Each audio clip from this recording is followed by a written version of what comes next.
But listen, someone has to challenge the status quo. Like us, we're going to be talking about quality and stuff, but, we can't be mediocre, especially if we consider hospice profound work. Yeah, I'm not going to live a trepidatious life. And if we get hospice and we've been around it, why not fully extend our art?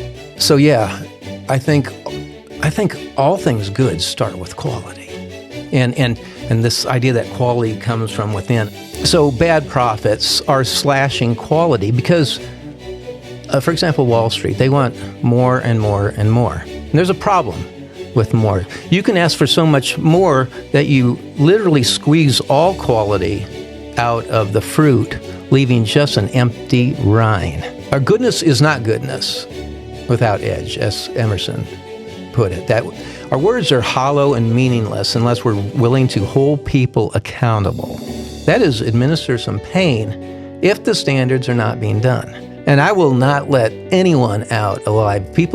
I've trained thousands of clinicians in the perfect visit, and I have no problem at this point in my career pressing people to their limits. I don't care if they cry, but they're going to learn how to do a visit.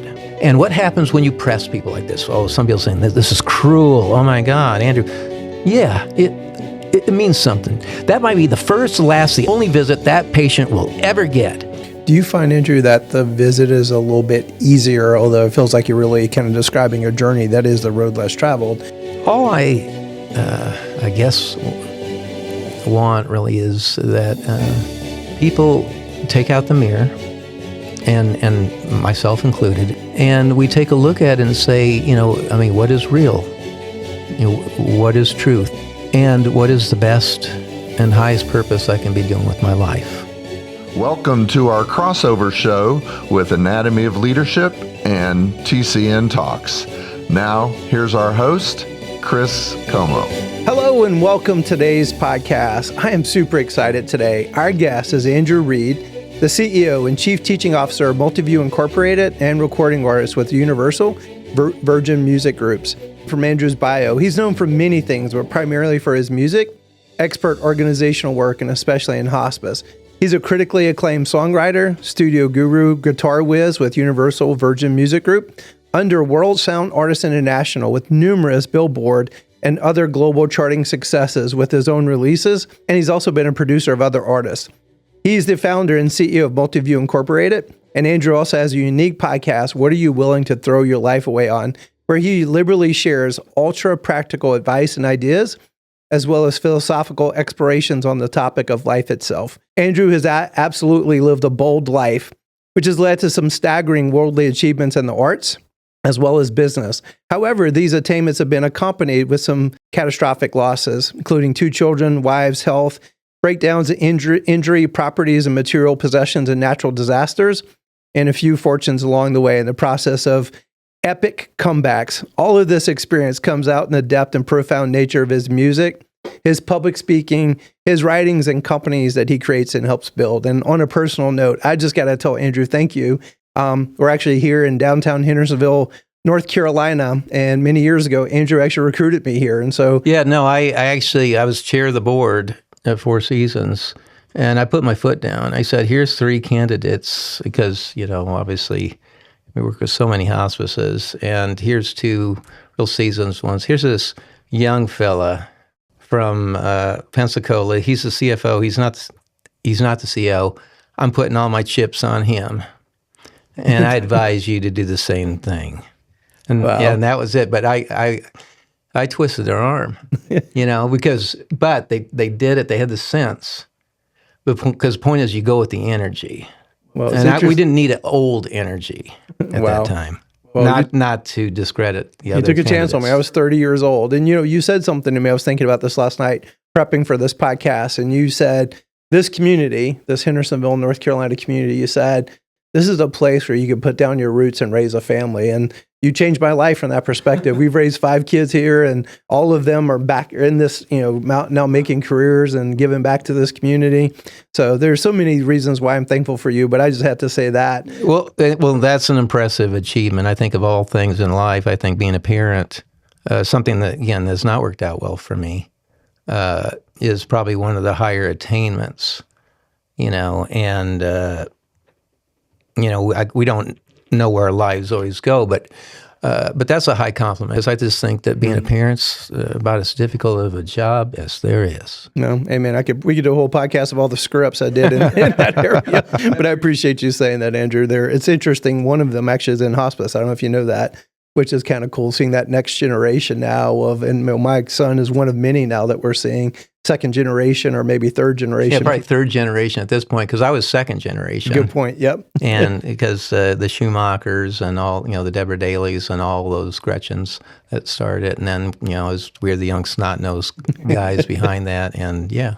Yeah, that's pretty awesome. I consider both of us in the same class. I was wondering if, I remember I came from Business America, and I just felt like, I always say I was like Dorothy in Oz when she woke up, and these people are not talking about numbers, although I fell in love with the purpose and the passion.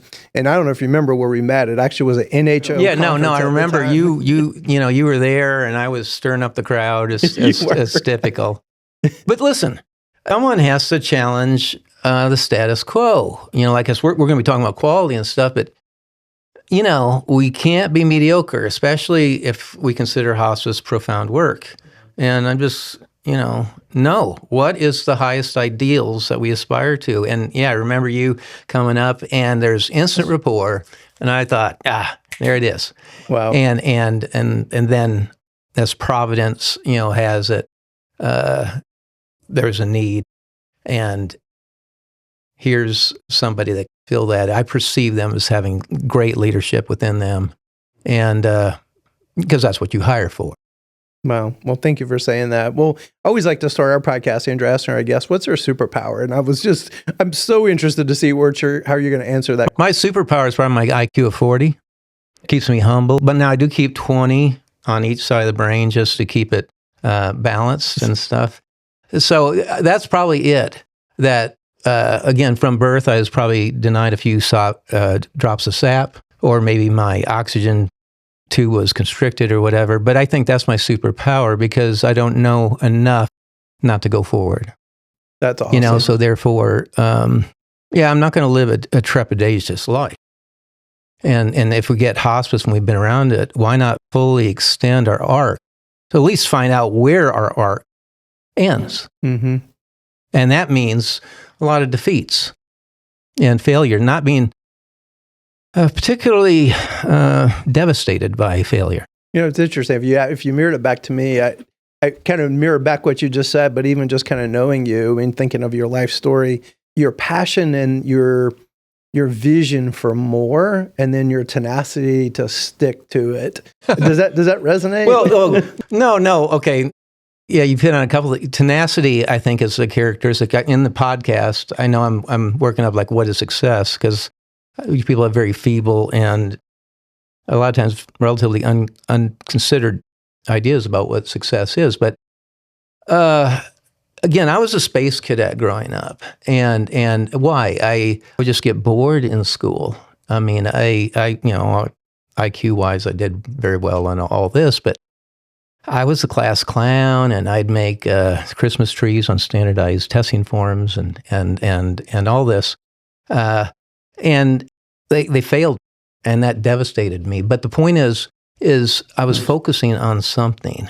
And so focus, as we know from all kinds of academic studies, from Stanford to Duke to Western Kentucky, whatever, again, the quality of the most successful people in this world is that of self-control, self-regulation, or focus, which explains Steve Jobs and, taking a bankrupt Apple and in 5 years turning it into the most valuable company on the planet, because of the vision of a leader and having a clear vision of what quality looked like, where the quality of the inside of the PC or the device was just as stunning as the external, in a place where no one else looks. When I think about that and think about Jobs too, I think he was incredibly creative and also a brilliant marketer. And I think about you. Do you identify with those two comments? Well, yeah.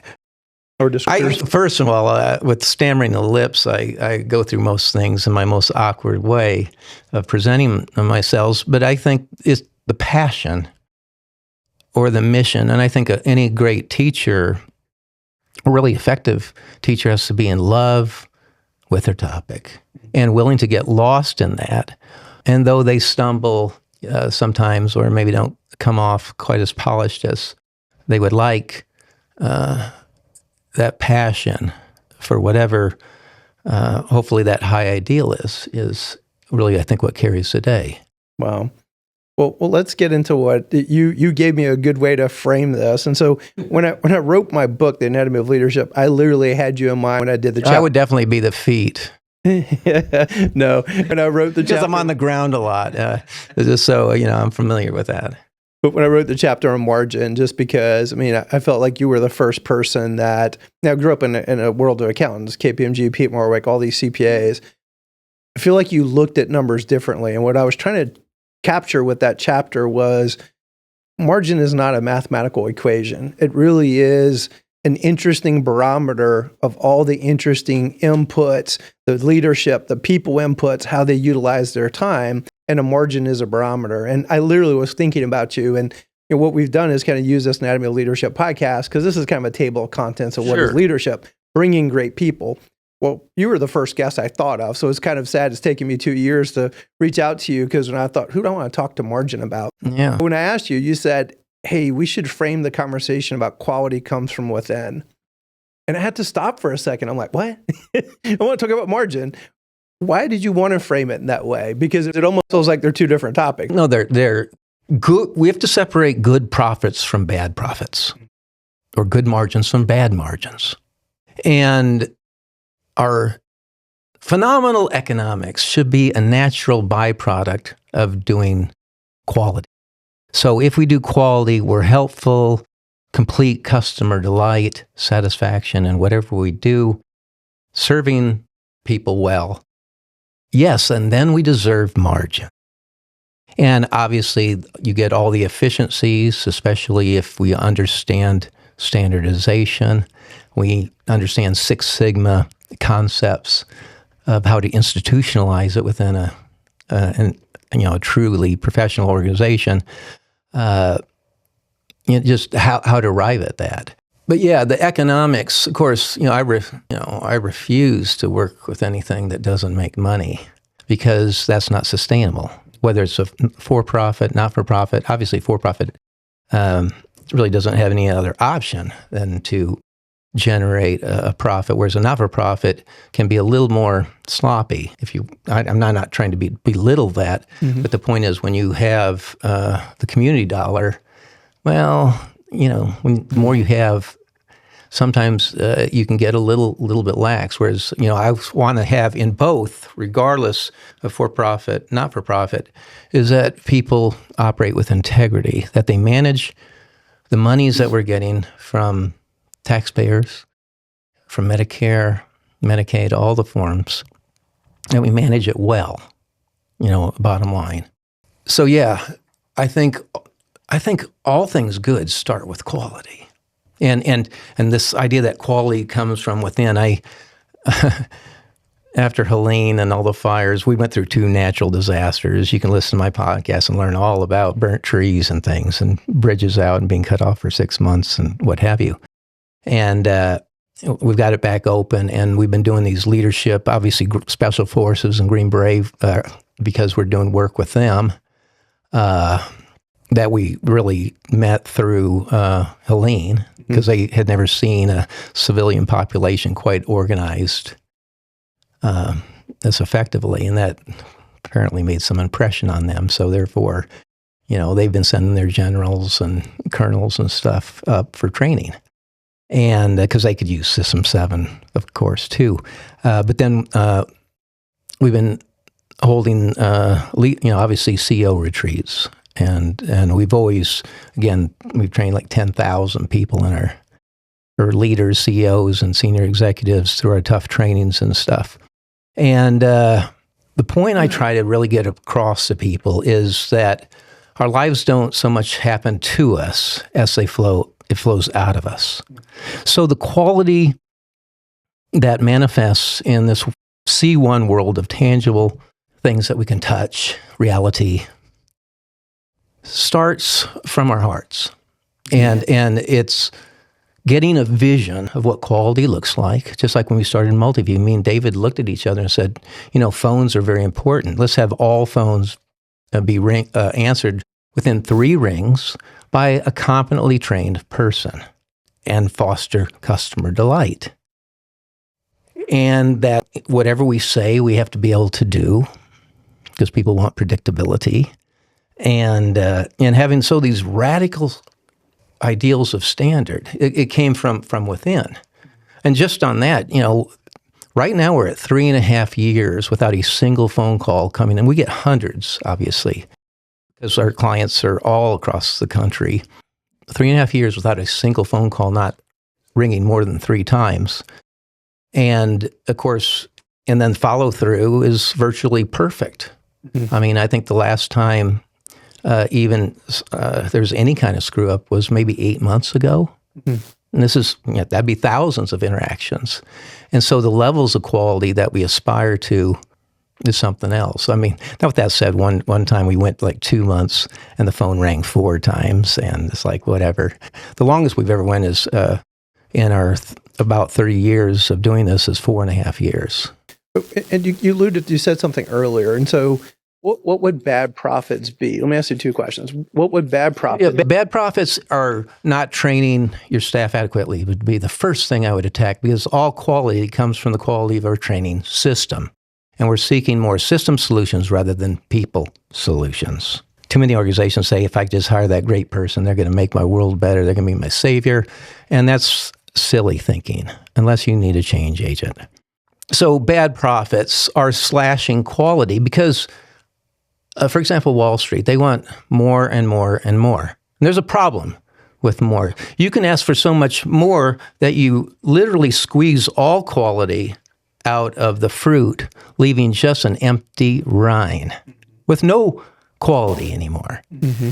And whereas when we're talking about the model, not just the financial part, which we're known for, is getting the phenomenal economics, but getting that quality up there.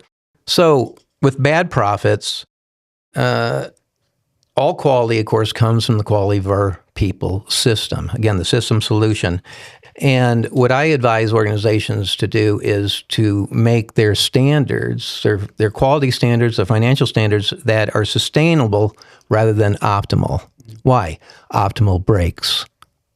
When you're always pushing everything to the max, you break people, you break systems, you do all kinds of things, always striving for more and more and more. That is a bad profit. Whereas if you can say, hey, I can give you a 21% return every single year with very little deviation between that, in good economic times and bad economic times, where it scales automatically, a system of really self-regulation. To me, that's a higher value situation than always going for record profits. That's a key point, Andrew. I was actually going to ask you. I was listening to a podcast, I think it was Jordan Peterson, and there was this Jewish scholar, and he just wrote this amazing book, and he was talking about basically seasons, and that he was kind of referring it back to businesses, but that you have harvest seasons, you have planting seasons. And this is good because I'm asking questions of things I think people always want to ask you. Like, as Andrew saying, the numbers always should go up. And so now that I think about it, you don't revise the model margin every year. So that's a key. That's why it's always based on a percentage basis. Everything is in proportion, and why we don't believe in budgets for the management of ongoing operations. I think that's just utter foolishness for a truly thinking person. For short-term building projects, yeah, a static budget works, but not for something where you have ever-changing revenues or sales or patient volume in the case of hospice. You want something that goes up and down, as well as a workforce that does the same thing. Thank you to our Anatomy of Leadership sponsor, Dragonfly Health. Dragonfly Health is also the title sponsor for Leadership Immersion courses. Dragonfly Health is a leading care-at-home data, technology, and service platform. With a 20-year history, Dragonfly Health uses advanced technology and robust analytics to manage durable medical equipment and pharmaceutical services as part of a single efficient solution for caregivers, patients, and their families. The company serves millions of patients annually across all 50 states. Thank you, Dragonfly Health, for all the great work that you do. So this key point that you just made then, optimal versus sustainable. Yeah. So how do you determine what's sustainable compared to the optimal? Well, because that capitalist system, right, wants to push to, well, let's keep running that thing hot and get that optimal for as long as we can. The numbers always have to go up. Little reptilian brain there, neediness. Sustainability and the one thing about when we set our economic standards, that is our model percentages of net patient revenue or net revenue or earned revenue, you might say, is that they can be modified at any time, with 15 minutes. Obviously you don't need a budget process. You don't have to spend months. In 5 minutes, you can set the new standard. If there's an innovation or even an economy or payment method or whatever, that can be adapted to very quickly. But I think the point is to have everything above, slightly above, maybe at the 60th percentile. So we're looking at this on a normally distributed bell curve with the median, the mode, the 50th percentile, the place where all the measures of central tendency converge. We want to be better than that. We don't want to do average. And I usually find that when you go 60, 65% in on each of your amounts, the cumulative impact is astronomical, usually 300 or 400% greater than the median. This is going to be a rabbit trail, but do you use this in your own investing strategy? Absolutely.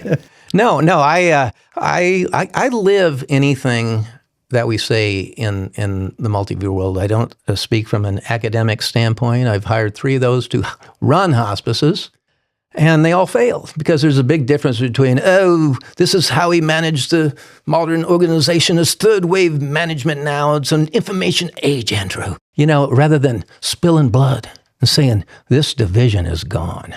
That nurse that's been with us for 26 years is not giving us much ROI. Gone.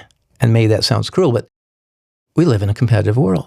And if we're going to be good stewards of things, everybody has to be doing their job.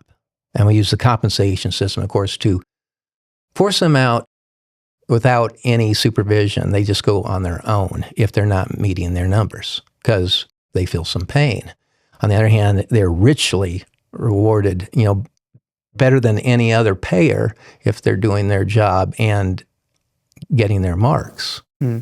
You alluded earlier, the System 7. And so I'm going to actually, let me kind of set the table on this one. So I know what System 7 is. Some of the listeners may not. Yeah, I got a lot of acronyms. Andrew, you speak in different language. Well, you haven't heard these Green Berets. I mean, these guys are language. I went up there to the Japanese house. That's the J house that that overlooks the church and some of the ponds that we have. And they have all these acronyms, and I was looking at their boards and these kernels and stuff and say, what the heck? What do they talk about? Yeah. Oh, is that me? Well, I want to set the table because I want you to explain System 7, but I want to ask it in this way. Because this is something that I've always wondered about you. And so you're an artist at heart. And so... Again, I had the same... I started out pretty big league managers, managed, Don McLean, Genesee, Bruce Springsteen, what have you. I was with the same outfit because, we were good. So how do I reconcile this creative person and this person like System 7, we train to the system? The right left brain hemispheres thing? I think I started out pretty artsy-fartsy because probably early in my life, I think I was mainly right brain dominated. And I think that's really the thing that separates and causes some people to be more liberal or conservative. It's almost biochemical because you can have a totally rational argument and nobody moves their position. I've always thought that. I've never heard someone actually say that out loud. So biochemical. So I think it's that, but also you have to throw in environment and other things too. Yeah. So that kind of makes the precise calculation a little clumsy. But here's the thing is when I decided that the music business, because I had a major label deal, 6-album deal, And then I went up to the top floor of the United Artists building and told them I quit. And I just breached my contract because I didn't like the road. I didn't like all these fruitcakes and nuts in the music business. And I still have issues with that. But Alex here can testify that we, again, I'm in that 0.5% of all artists that are still with a major label, and you just cannot do everything you want to do. So with that said, I say the heck with this. No more fruitcake life and strange people. Oh, I got to make a living. So I taught myself how to program in C++ and BASIC, making compensation software and servicing. That then became a system analyst, and back then become a CPA and all that. Okay, so by cutting off some aspect of my life, I had to, or was forced to kind of recreate myself. And I discovered that I had a left brain too, which is the concrete, whereas the right hemisphere of the brain is spatial. And so I found I had abilities I would have never known except for the cutoff. And this is, I think, an aspect of the reconciliation of light and dark, good, bad, however you want to phrase it, but that both are needed in some way. And that negative forces us often to go in a direction that perhaps was not part of our grand design, but yet ends up causing an incredible benefit. It's almost like nothing can be taken away from us where there's not an equivalent benefit that offsets it. That's an incredible point. So do you take, obviously, talk about System 7 for a second, and then I'd love to see, how do you take this building systems approach even into the artistry that you do now? Because they really do feel like this dichotomous world. And because I think some of the pushback that people might get about, like my first nurse mentor at Covenant Hospice, and said, Chris, hospice is all art. I'm like, but I grew up in manufacturing, which was systems and process. Yeah. And I bought what she said, but I also wanted to push back. And like, you're correct in doing. And it is a bit of both, isn't it? Yeah, no, that's the balance. The razor's edge in the middle.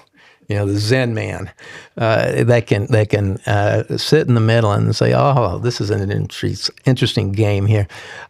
Yes, and I think that's the dichotomy in all of life, that it is art and it is science at the same time, just like leadership. You've alluded to that before, because you can do everything by the book. For example, the perfect visit. You could do a technically perfect visit and still have it be a failure if the feel is not there. I'm so glad you said that. And so, that brings us kind of to, the marriage, I think, of both the spatial aspect and the concrete practical. And they both have to exist in a healthy organism or, organization in this case. But System 7 in people development, obviously both you and I are CPAs. We've both been CFOs and all of this. And so, yeah, we're absorbed with the number. We get pigeonholed into that. But when we really look at financial statements, we realize that the true assets and liabilities of any organization are walking in the halls. They're not on the balance sheet. And so if we're going to make any real impact as far as best known practice, again, I don't like to say best practice because that's a bit arrogant. Nobody knows what the best practice is. Yeah, our team we've adopted that. We love it. It's very liberating. To move the numbers, we've got to address the people issues. And see, to me, the first question is, how do we develop the most elite, world-class workforce that we can? It comes to the training systems. Where do we start? Well, let's start with modeling some of the best teachers that have ever walked on this earth. What practices, what methods do they use? Okay. Well, what about the greatest organizations? From the Romans to whatever, it doesn't have to be modern people. It can be ancient times. And what have they done? And then have the humility to imitate and try to adapt those practices, to our respective organizations. I think that is the whole thing. And so developing people is at the heart. And this is when that big Wall Street company paid me all this money years ago to develop this brand new hospice platform. They said, Andrew, we want something very different, and all this. And the org chart's one of the places where I started. And I said, we're not going to have this hierarchical pyramid, the pyramid scheme thing. And we're not going to invert it and the servant leadership thing. I think we can do better than that. And in the center of this, at the top is patients and families. You could actually put God on top, I'd prefer to do that since I'm willing to, avail myself to intelligence and energy beyond myself. But patients and families and community, because they will write every paycheck we will receive. So there's the real boss. Then your clinicians, they have to be, taken care of, then clinical leaders. And then we get down towards the center of the org chart, there's people development, the center of the universe. And that is where we want to have our most talented people and leaders in an organization, because they will then help to reproduce quality of what they have become, because quality is from within, or, it's within us, just like the kingdom of God, you might say. Okay, so we put our superstar people, leaders, trainers, because normally if someone's a good leader, they're usually a pretty good trainer as well, or a teacher. But yet, I can ask people in a typical people development or education area, or even CEOs, tell me the steps of standardization. Tell me the requirements for standardization. Tell me how to design a position state of self-control.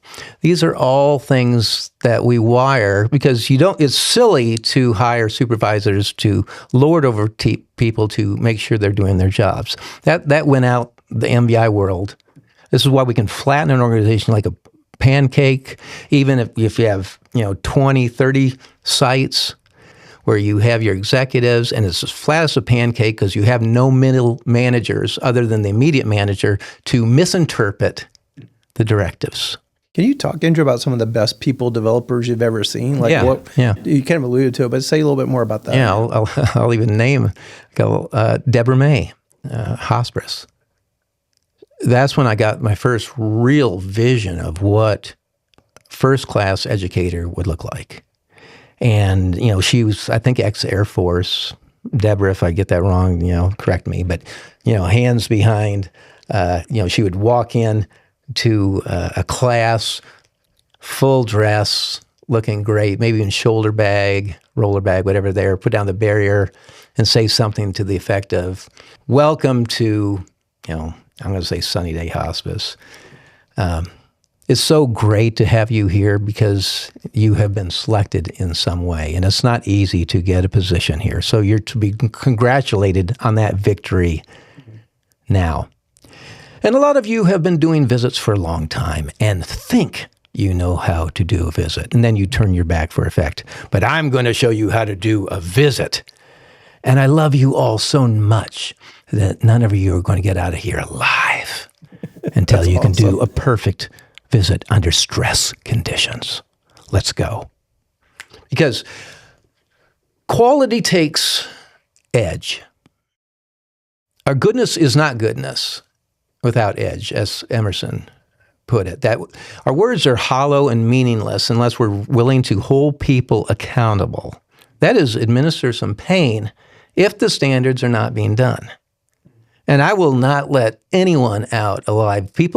I've trained thousands of clinicians in the perfect visit at this point, as well as, Nancy, the whole team that does the certification process. And by golly, not one of them's going to get it. I'll fail the whole class if they can't do it to my standards. And I think that's kind of the attitude that you just have to own your students. And I have no problem at this point in my career pressing people to their limits. I don't care if they cry, but they're going to learn how to do a visit. And what happens when you press people like this? Oh, some people saying, this is cruel. Oh my God, Andrew. Yeah, it means something. That might be the first, last, the only visit that patient will ever get. And if you screw up the death scene, it's screwed because our return policy sucks. There are no redos. We can't say, hey, Joe, get back in the body. Let's try that again. No, they're gone. And we've scarred that family. So screwing up is not an option in hospice. How do you make latitude for them to bring their individuality into it? So that way there's still that heart and that purpose. Easy. Because only 30% of the perfect visit is prescriptive. That liberates the mind to be able to perceive the needs of really who they're serving, the patient, of course, the caregivers as well. But by learning habits, because human behavior is based on these energy-saving mechanisms, you train them under stress conditions, because that's how stress is what anchors habits, because our human brain is seeking the most efficient way to do things. Once the pattern has been learned, and we have IRMs, of course, image recall mechanisms, which basically are cues that prompt people in stress conditions to be able to remember things and how to do them in the right sequence. At that point, it frees the personality, because nothing is missed. Nothing small, nothing large. Like our record right now, because again, our measurements are so outrageous compared to like CAP. CAP is like, and star ratings are just so low brow, because they consider like a 72 or 78, depending on whatever the question is, a good number, but that's technically average. It's not the 50th percentile, so it's a really low bar. Whereas we measure the number of visits, or thousands of visits, that they can go without a single complaint, service failure, or screw-ups. And of course, if a complaint is not reported up, it's immediate termination. I terminated 2 nurses at one hospice I had significant vestige in, and because it's not tolerable. Any MBI person that doesn't report a screw up or a complaint from a client is going to be fired immediately, and you just have to have that to maintain that.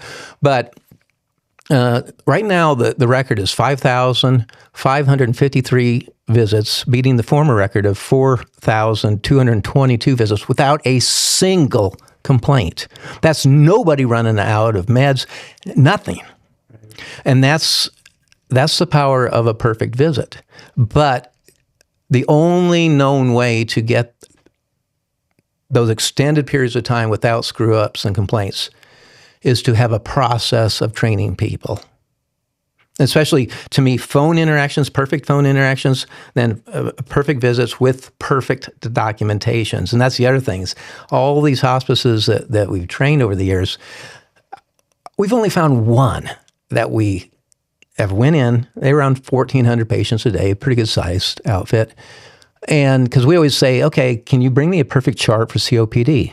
Oh, no, we don't have one of those. Okay, how about a CHF? Oh, no, don't have one of those. How about a dementia? No, don't have. How about any kind of cancer, generic? No, don't. And I'm going, how in the heck do you expect your clinicians to be able to chart perfectly when you can't even give them an example? So let's start by putting together examples. And we do the same thing with visits, because we're just taking advantage of really the way the mind works, and we put images of what perfect looks like, because otherwise people have very vague ideas. We can just say, do a perfect visit with 15 clinicians, and if you've not imprinted that image in their heads, you'll have 15 versions of it. Do you find, Andrew, that the visit is a little bit easier, although it feels like you're really kind of describing a journey that is the road less traveled, but the phone interactions, because especially as hospices try to diversify palliative care, home-based primary care, the number of pathways in that phone call become exponentially more complicated. Have you navigated that? Is Sure. it work to talk about that? Yeah, no. I mean, it can be done. Obviously, the more business segments we have, our quality goes down, because more dissipates quality. Again, take our Steve Jobs example, where you got Sugarman, ex-Pepsi CEO, going in all these directions, and Jobs comes in and says, wait a minute, we're only going to focus on these 3 things. So, a hospice, it might boil down to home care, inpatient, palliative. Okay, let's just say that. Okay.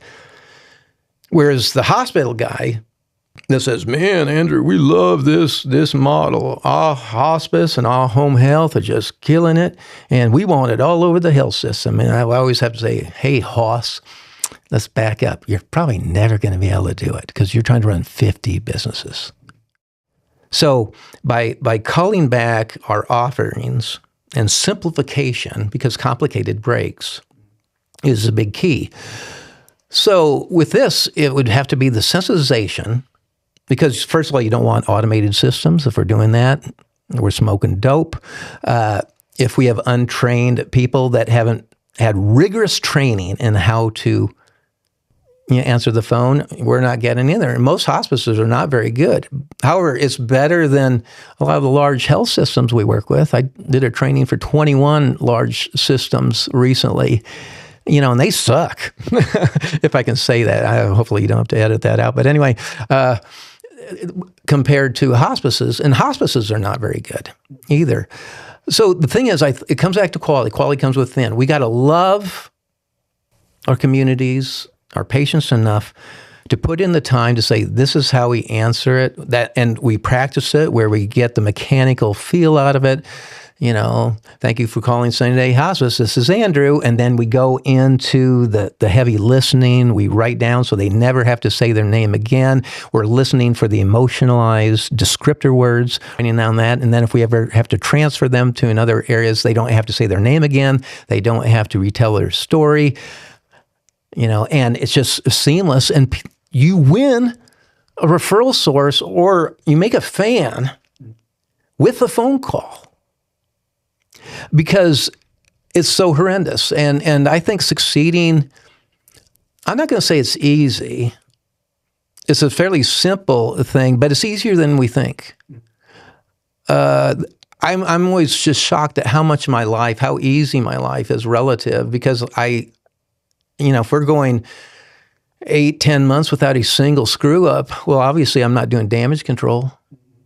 That doesn't even mean David been talking about. I mean, we don't even think about damage control because there's no damage to clean up. There's no relationship to patch up. We can think about innovation or where we want to go, or, have a good life. Good employers know that health benefits can make or break your business. But while employers are looking out for their employees' best interest, who is looking out for theirs? Sona Benefits is an independent pharmacy benefit manager who partners with employers to optimize their pharmacy benefits while supporting their business goals. But by offering no-spread pricing, contract guaranteed rebates, and the Sona Max program, clients are regularly able to save 20% to 35% off their total drug spend. The result? Pharmacy benefits that improve employees' well-being and employers' bottom line. But all that comes from quality. And so, but the phones, I will just say this, because the perfect visit gets a lot of airtime. Yeah, I mean, people are attracted, and rightfully so. I mean, it works. Folks got to think about their phones more. And again, we've got a great playbook, but it comes down to so few things. And we've found that with 2 hours of intensive training, there can be about a 70% increase in the quality of the phone experience. And so that's a fairly minimal investment. And in our System 7 training, we actually move that relatively close right after people are initiated in the model concepts and all that, which everybody, CNAs, everyone learns economics. They learn really the whole thing that a CFO would learn. Because, again, we don't underestimate the capabilities of anybody. We want to explore fully human potential. But we get into the phone quickly because it's something that can be done fairly in a few hours. And that sense of momentum, I've accomplished one thing. I have a pin that says I'm certified in this. But God help, I'll say, the hospice that just lets somebody answer the phone, let alone or do a visit, without them being properly trained. And a lot of the big corporate hospices right now, and I don't mean to belittle some, but boy, they are just literally, hey, you want a job? Here you go. Here's your caseload. You got hospice experience? Great. And there they go. And of course there's going to be screw-ups. People are failed by their systems. Most people want to do a good job. I take a view that not people are lazy or whatever. I think people want to do a great job. I think they're failed by their companies to provide their systems or the structures for success. I don't know if I've ever asked you this before, but are you a huge fan of Deming? Yeah. You'd appreciate this. We did a skit at one of our leadership development institutes many years ago. Dave Cook, who's now the CEO of Hospice, soon Everett, he played Deming and I played Drucker, and we both dressed for the part. And the skit was this. Deming was all about systems and processes. Drucker was about mission, vision, and values. That's an oversimplification, but it's a pretty good one. And we did this wonderful kind of back and forth. And no, it's about, but you know the point is, it's actually, at least I believe it's both. It's both. Well, and that's the thing about life. If I've had to reconcile all these catastrophic losses in my life, but yet, 2 kids dead from accidents. I've lost, use of both my arms. Just, one thing right after another. Natural disasters add to the list. And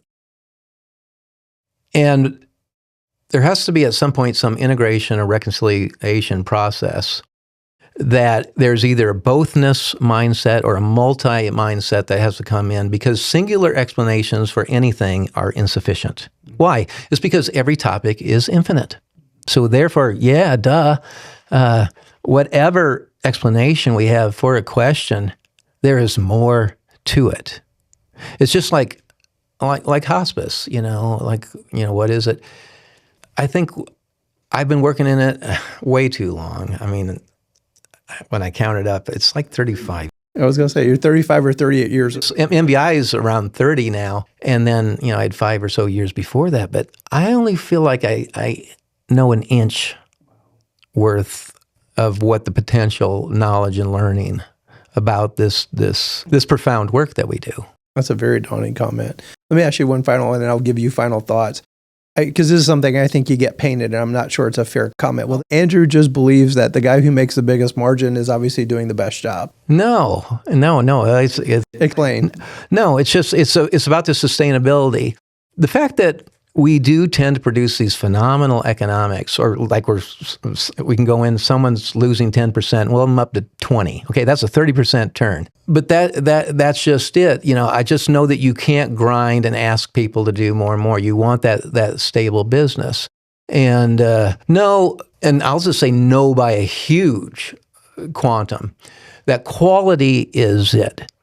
The spirit of helpfulness, customer delight, serving people, honoring our promises and vows. That's what it's about. And if anybody really looks at our stuff, we have 20 manuals on almost every aspect of hospice, from volunteerism to board of directors to just almost name it. There's not that much about finance. Almost all of it is about people development and how do you inspire that workforce. I don't even like to talk about leadership. I do the seldom spoken aspects of leadership, but it's something I that's kind of everything. It's involved. I should say, let me just say it like this: leadership is around everything, right? And so there's a lot of that. I'll say even in an indirect way, but that we have to inspire the workforce. We have to motivate, because that's really what the job of the leader is, to get people going in a common direction, common goal, mission, inspiring them, getting our ideas, this intangible force out of our head into the heads of others, and winning, because really the job of a leader is success. What final thoughts, Andrew, you have? All I guess want really is that people take out the mirror, and myself included, and we take a look at it and say, what is real? What is truth? and what is the best and highest purpose I can be doing with my life. That's, I guess, I go back to those things all the time. I'm seeking reality. I'm seeking truth. What is? Because if it's not based on reality and truth, and this is where the numbers help us out. They don't explain everything because, frankly, the most important things in this world cannot be measured. To me, numbers peter out at a certain point because try to measure love. Try to measure compassion. Well, I don't have a thermometer that I can just poke and say, that, man, this guy's got more compassion, whatever. I can't even do that with a hit song. When we had like a few of the billboards, like we produced that top 5 Billboard album, I didn't know that was going to be, I was going to get a call from Billboard say, hey, you got a top 5 record in this USA. And I didn't have a thermometer to say that was going to happen. It just happened. But I think dedicating ourselves to the truth, that's what I think is the highest we can do. And it starts with the question, because, again, most answers are dead ends, whereas questions imply a quest, and that's movement, which that aligns with the nature of life. It is movement and change. And our hospice world makes that very self-evident. That's incredible, Andrew. And to think we started this talking about margin, but I think that's very profound, because I do think that, you push back if you disagree, that the margin is a barometer. It's like a CAT scan on the organization, but that's just like saying, well, I just took a CAT scan of you and I now understand you as a human being. No, it's just a tool to help the physical body. But the human being is much broader than that. The margin is very similar. Yeah, the margin, and really all the numbers. Like here we measure these 989 data elements with these 922 cross calculations from approximately 1,000 hospices. It always shows lesser number because there's some in there that have like 50, 40 sites, and I'm always gasp at that. But anyway, the importance of the numbers is, just like you said, they're tools. And to me, the numbers give us a roadmap that we can take a look at these 900 points or whatever, and we can work with intelligence. We know where to precisely direct our energy, our resources for the benefit of the organization. And that is one of the main things in the MBI world. We use the red circle method. We just run out the benchmarking reports because you have to have that perspective of comparing yourself with other organizations, elite organizations, not just not-for-profits, not just a certain little peer group or anything like that. The whole world, because you want hot dogs, you want large, you want small. And so we have that professional perspective between those and say, we're not so good in this. And thus we take our red pen or marker, our SI is becoming a CPA, a red pencil, and we circle those areas. And then it comes down to the question, what is the best known specific practice we could implement? And that's how we move the numbers from a -10 to a 20 in about 9 months. And I'm not saying everyone has to go to that 20 number, but we certainly should be 200 or 300% better than the 50th percentile or the median.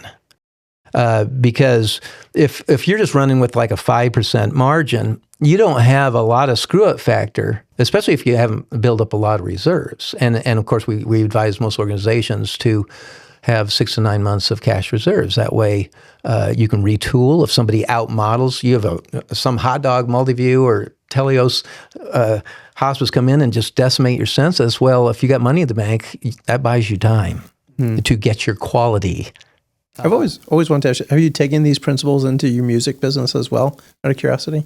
Yeah, to some, but I find it a little more difficult. Again, I'm under Richard Branson's outfit, so a lot of my stuff's coming out of London and what have you, and we do not have the same sway there. They look at me like I'm just this artist guy. You had other businesses come to you, like try to apply it to. Oh yeah. No, there's been a ton: agriculture, retail, manufacturing. I did 38. Yeah. For example, one of the major brokerage firms I won't mention, but they fly their corporate jet down and pick me up like every month. And I go and I teach them about customer delight and service and even standardization. And here's the crazy thing is whenever I go into something that's not hospice at this point, I always say, well, what are your measurements and all that? Because I don't pretend to be an authority on all things. Nobody can do that. And so there I said, well, what's your average return for your average investor? These are,